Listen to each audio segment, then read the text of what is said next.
Hello and welcome to Philharmonious, the podcast of the Czech Philharmonic.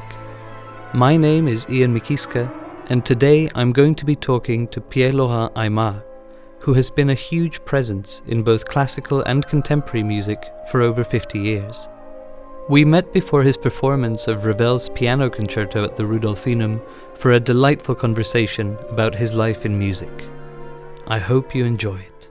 Pierre Laurent, you mentioned jet lag a few moments ago. Where have you come from? Where did you come to Prague from? I was for 2 weeks in China and Japan quite recently. So this is something that remains in your body for a couple of days. And how do you ever find that this traveling kind of gets in the way of the artistic work, of the performance, or is it just part of it for you? It's a part of it. It has always existed. Some musicians were always saltimbanque, yes, traveling a lot. And what it brings is the excitement of different cultures, different meetings, different cultural contexts, and the simple fact to move through the world, of course.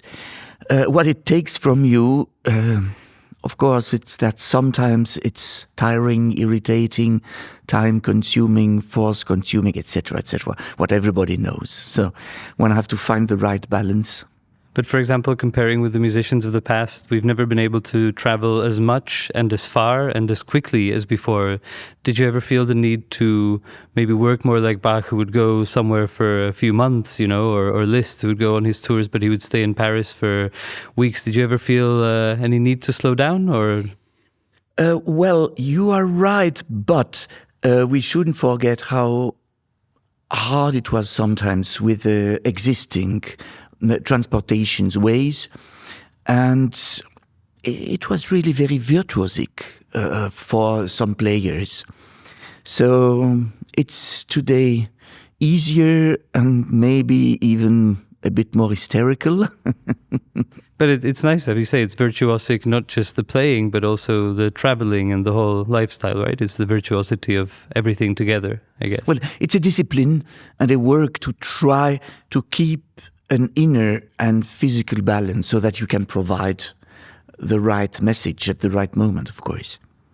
And so now you're in Prague. How do you feel to be here? Very happy. Sublime city, intense population, great musical tradition, and culturally a universe on its own. I'd like to go back, if we can, to your childhood, and I wanted to ask you how your relationship with music began at first. Like most of the people, I think, by hearing music and feeling to be overwhelmed by it, at such a point that for going to sleep, my parents had to promise to me they would not listen to any music without me. I don't think that happened to most people. I think that might just be you. So there was this deal, and then I could sleep peacefully. Otherwise, I would have missed too much. That means there was a necessity somewhere. And then it was the discipline, like for dancers or sportsmen or women. That means through the many very organized hours of training, in fact, little by little, the comprehension of how to make order in life and how to learn, simply. And if you make music, you have to learn a lot of things because you are dealing with imagination, emotions, physical decisions, mechanical observations, acoustical. So you are permanently linking all this dimension, and I think it's a marvelous education. So you feel like also learning, being immersed in music in this way also kind of gave you an education, not as a musician, but as a person, that kind of taught you how to live in a sense? Definitely. And I've been very lucky that my first piano teacher was very inspired, because she didn't use a method where you would not have to think too much. She did it in a very creative way. We made chamber music. She was a flute player. She brought me to the orchestra rehearsals where she played, and I listened to them in the middle of the orchestra like a very young kid, and many of these kind of things. She brought me to concerts for new music because I went to the opera house with my dad and to the concert with both my parents. And she conceived, I think, this education really like a humanist and broad artistic education somewhere. So she brought me scores of all kinds of music, ancient music, very recent music, music of different parts of the world, India, Maghreb, etc. So it was very open. So it sounds really like this was a very important person, this first piano teacher in your development. I think I've been extremely lucky because she brought me an information that not every musician would get in their education. And I think that she showed me that the world is immensely varied and that it makes sense really to look around and to stimulate your own curiosity most of the time. And then very soon you started studying with Yvonne Loriot and also performing quite a lot. And how did this very early development happen for you? How did it all go so fast? I was 12 when I started with her, and this was for me a paradise, of course, to be confronted with one of the key figures of new music and the wife of one of the major composers, and somebody who consequently would be independent and quite personal in institutions where the tradition and the egos were a bit frightening both. I mean, the way how the traditions were stuck. I mean, I like traditions, but it depends what you do with them. So I think also to start with so much music that was not supposed to be part of the game, the music that she played and she was in contact with was also very healthy because it was not following a collective model, but developing a personal way to go in the immense world of music. And you mentioned also her husband, Olivia Messia, and you collaborated also, you worked with him also at a very early age. How was that experience? It was extremely touching because he was somebody very special, extremely calm, who had a high capacity to listen to other people. I think therefore he was such a great teacher for all kinds of students.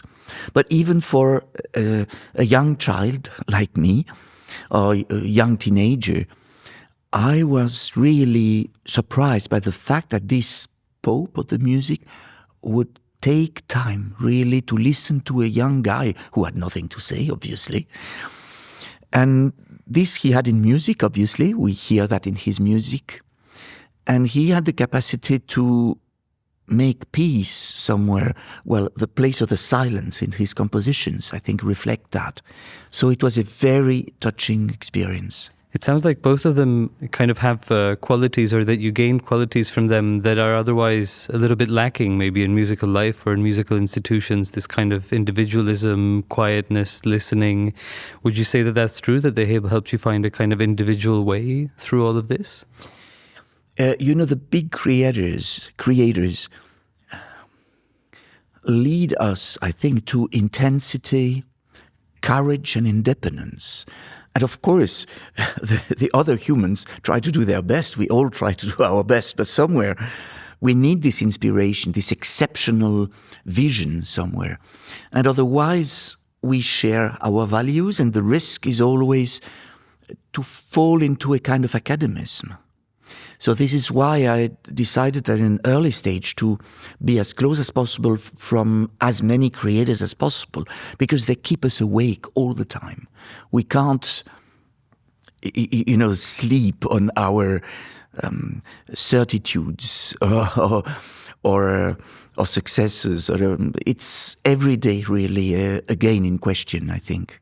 But it seems like there was a kind of, let's say, a conservative stream, or you called it academicism, maybe, that you were kind of reacting against in some way. Like, it wasn't standard for young pianists in Paris in the 70s to be playing so much contemporary music, for example, I imagine. That's true. You know, at a very early stage, when I was 7, 8, 9 years old, I noticed how different these different events, a concert of classical music on Sunday, a concert of new music in front of not many people, by the way, or an opera from, etc. And I thought, my God, why are these activities so disconnected? Why are the audiences so different? And what can we do? How can we act so that we unify a little bit this multiplicity? This has been my worry till the start. So I was never an exclusive specialist for new music. I was interested to try to live with one eye backwards and one other one forwards, for finding the right balance of a human in the moment when we live, isn't it? And yes, of course, we carry heritages and traditions, but the life goes on, because the world is changing constantly. So we have no other choice than to change constantly, so that even what we have inherited remains alive, isn't it? So this was the kind of questions I had a lot.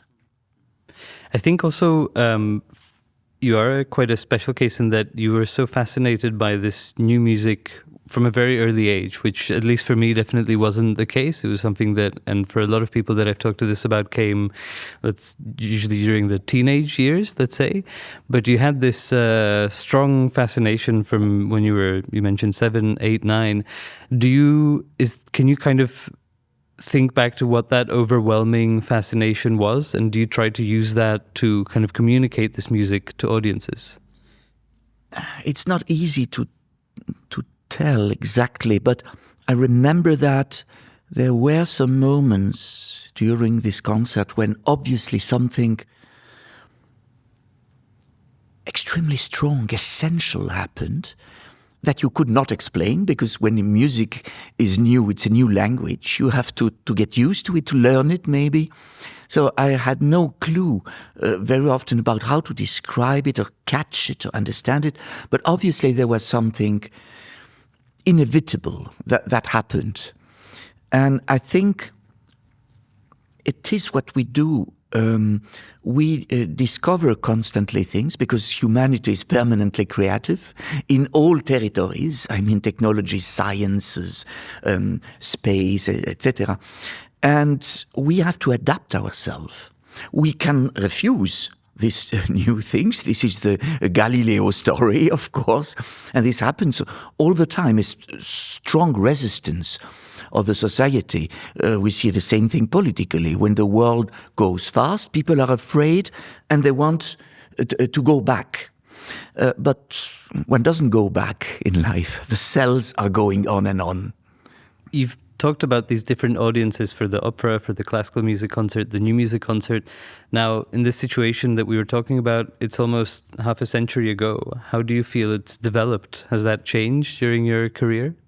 Oh, things change constantly, of course.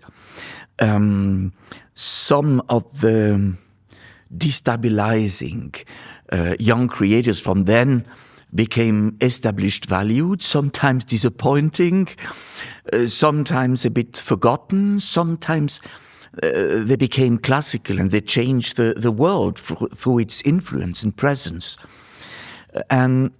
But this period, the 60s, let's say, and then 70s, especially the first part of the 70s, were really avant-garde years, yes. So not regularly, but irregularly in the history of art, we have this phenomenon. And this was very clearly the case, and, well, it has not been the case anymore since decades, of course. What doesn't mean that there are not creators that act courageously, independently, for trying to bring a new vision, of course. But the general context is much less open and forward-going. So you'd say it's more conservative, let's say, since the 80s, 90s until now? I would not try to analyze globally, because we live in very complex moments. For instance, at the moment, if we look at the world, we are frightened by the way how there is a temptation for a part of this world to go backwards. Yes, a conservative attitude, or looking at nostalgically at past moments in the history. But at the same time, how many people or network of people make incredible progress in the history of humanity.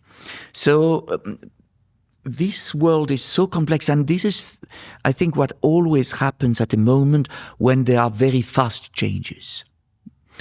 Then the agitation is complex. So this can be very fruitful, this can be very dangerous, of course.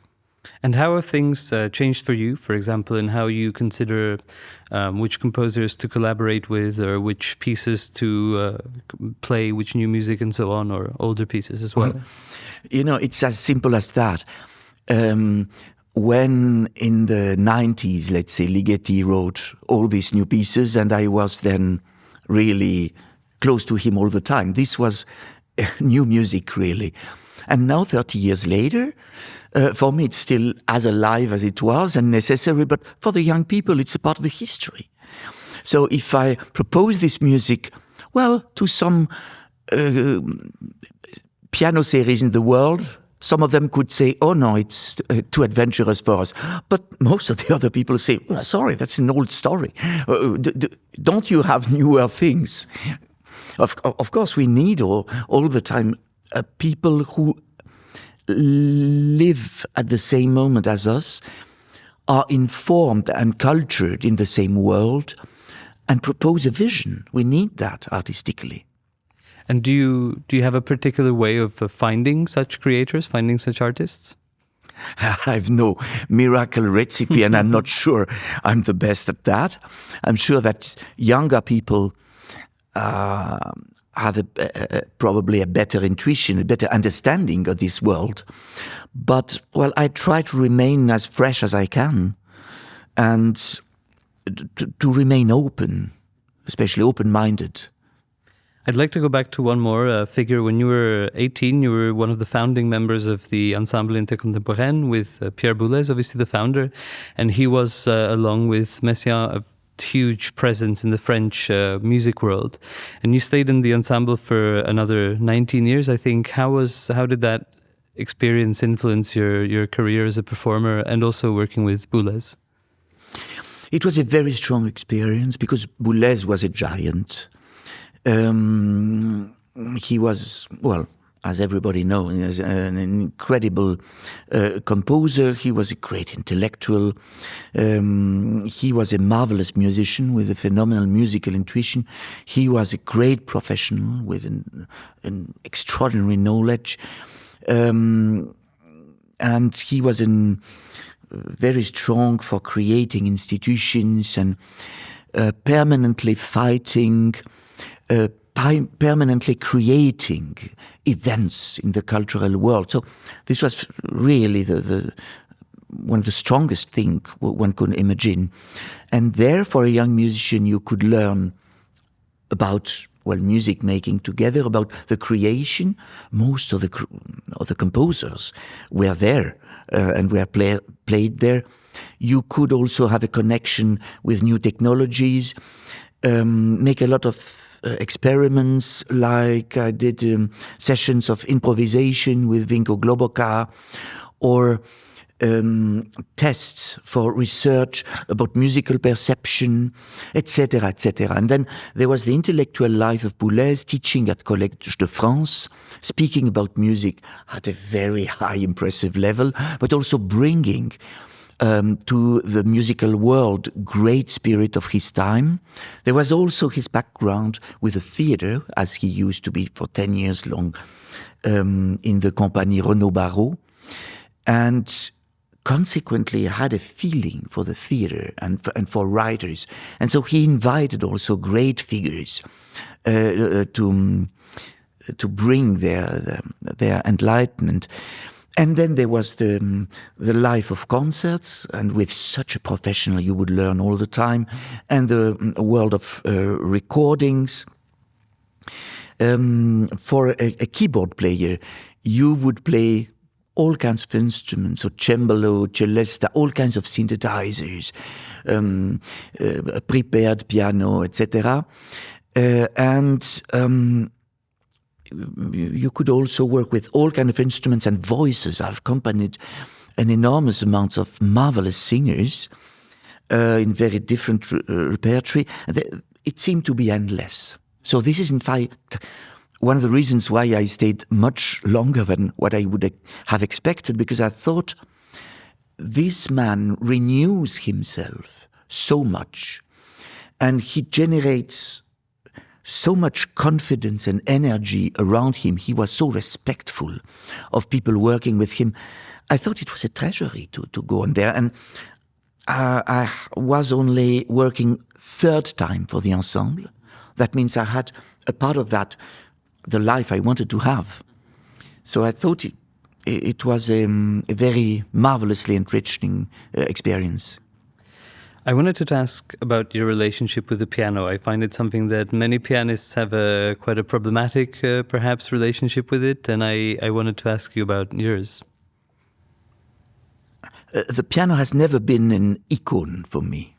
It was always an instrument, in the sense that it changes that as an instrument through the centuries, through the labels, through the way how you use it.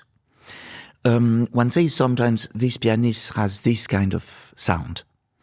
But I mean, every music requires a different kind of sound. So I think your approach to the sound and to the instrument will be different depending on the era of the composer you are playing, or the composer himself. And therefore, at a quite early stage, I tried to develop a relationship to the instrument that would be flexible and creative.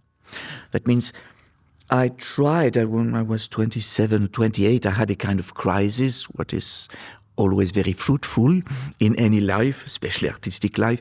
And then I thought, make a tabula rasa and try to forge a new technique for yourself that will not be the French avant-garde technique that I inherited from Yvonne Loriot, not also the other one from Maria Curcio, my teacher in London, marvelous artist, a student of Arthur Schnabel, so a completely different tradition. Not also the Hungarian approach that I developed a lot at my early 20s, because I thought this is one of the most musical countries. They are the most incredible musicians in one hand, so to say. Go there. So it was a way to say, try to find an approach that would be flexible enough to incorporate these different dimensions, but also create your own tools depending on the needs you have. And thinking about the basic dimensions of playing, so the inner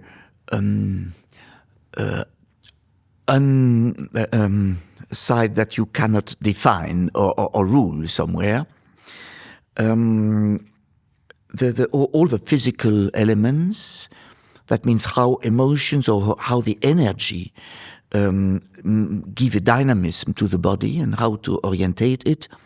This has been nourished also by other experience like Japanese art, the kinomichi, that was based on a fighting art technique, but used for other purpose, and that helped me very much to understand. And then I thought, this is anyway a work in progress, of course, all lifelong.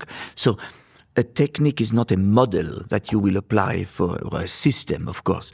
It's a disponibility, it's a network of networks somewhere that you combine differently all the time. And this is very much linked with the instrument itself and with the acoustic. And there I learned enormously from some experts of the piano, some piano technicians. In particular, the person I work the most with, Stefan Knüpfer, who lives in Vienna and is a famous, of course, key figure of this profession, and working in close relationship with somebody who knows the instrument and the acoustic so well, I think brought a lot. But it really sounds like when you're talking about this, you're not talking about the piano as this kind of icon and everything that it brings, but really you're talking about yourself and about your own technique and your own approach to the instrument rather than the instrument itself. I think it's a continuum from the work, that is the source and the goal, until the listener. And somewhere, I think, certainly not the player and not also the instruments are icons anyway. So it's just a channel of events where we try to understand the rules and try to dive into this process of looking for what a message, the message of a work somewhere. Mm-hmm. You mentioned the crisis and how important it can be. Did you have any particularly important crises that helped you move forward? Of course. Well, a crisis can destroy you, of course, but we can use them for the best. It's like more globally, you know. Crises are not accidents. They happen not by coincidence. So they reveal some problems that we can try to solve. So this can be, of course, a great pedagogical help. You've mentioned pedagogy just now. I wanted to ask also about teaching for you, because you teach both, you've taught at numerous institutions and you also do a lot of masterclasses. Is that also important, not just in itself, but for you as a performer, for your work as a performing artist? It's first of all essential as a human being, because we are transmission, of course. As we disappear at a certain moment, one of our not greatnesses, but one of our, and not duties, but one of what make us who we are, is that we transmit constantly. So if we receive a lot, we have the responsibility to transmit. And to be a witness of many creators give you then the duty, then it becomes a duty, but there is a pleasure in the duty, of course, to transmit and to think about the way to transmit, depending to whom and at which moment.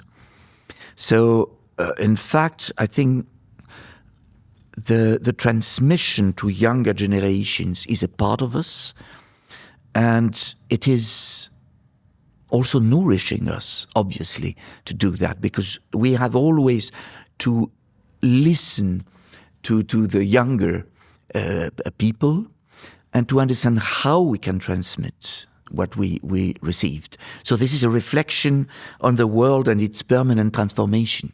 It's very interesting. And then it sounds like it's not so important to you whether you're teaching sort of students that you have a long-term relationship with, or if you have a one-off masterclass workshop. They're kind of all in this arena of duty, let's say, or giving back, right? Well, I've taught in many ways also for the audience. I mean, also using different medias, the radio in early years, then the television, now internet.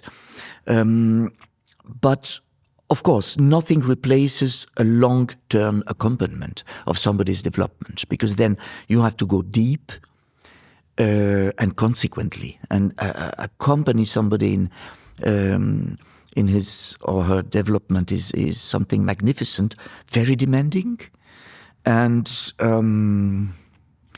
it's a great responsibility, highly interesting. And it's really very different from other, I think about this very often, other university courses and so on. Very rarely are there relationships between teacher and student that are as strong as in music or performing arts more generally. Would you agree? This is true. And you work with all parts of the person. So it's somewhere something you are very implicated in the process of human development of the person. So you have to be extremely careful, of course, for not being intrusive or not damage the person in any way, but try, however, to go deep enough to help the person to find himself or herself and to make it a deep, a profound work on himself or herself, yes. I think it's really a captivating process, and one have to invent all the time to adapt to there is not one human being like the other one. So here also, of course, no system is possible, maybe no model as well. And you have to have a strategy always that adapts itself all the time to the different development of the person you're in charge with. Could you talk a bit about the pieces that you're playing, the music that you're playing here in Prague? Well, Ravel G Major Piano Concerto. Oh, a strange piece. We're at the start of the 30s. The state of Europe is menacing. Abominable economical crisis, political crisis, the worst menacing dangers obviously developing. And at this moment, Ravel decides to compose finally a piano concerto that he has always refused to compose. Of course, he was an anti-romantic by excellence because the romanticism was gone, so you could be or post or neo-romantic or make something different, what he did. And why then to choose what was one of the archetypes of this romanticism? And in fact, he did the contrary of that, because he wrote a pair of concertos, like he did often in his compositions, completely opposite. One is dark, profound, disturbing, incredibly creative, the left-hand concerto, and the other one is called a divertimento. This is a light thing à la française, and this could be the worst bad taste, superficial lightness if Ravel's genius was not here at each moment for shaping it so perfectly, so that every influence that he incorporates is here on a completely organic way, elegantly in the composition, and so that the sound world all the time, what is his topic, of course, his signature, is as miraculous as when he writes pieces for the miracle, you know. Well, we can't wait to hear you perform it. Thank you so much for talking to us, and hope to see you soon. Thank you very much indeed.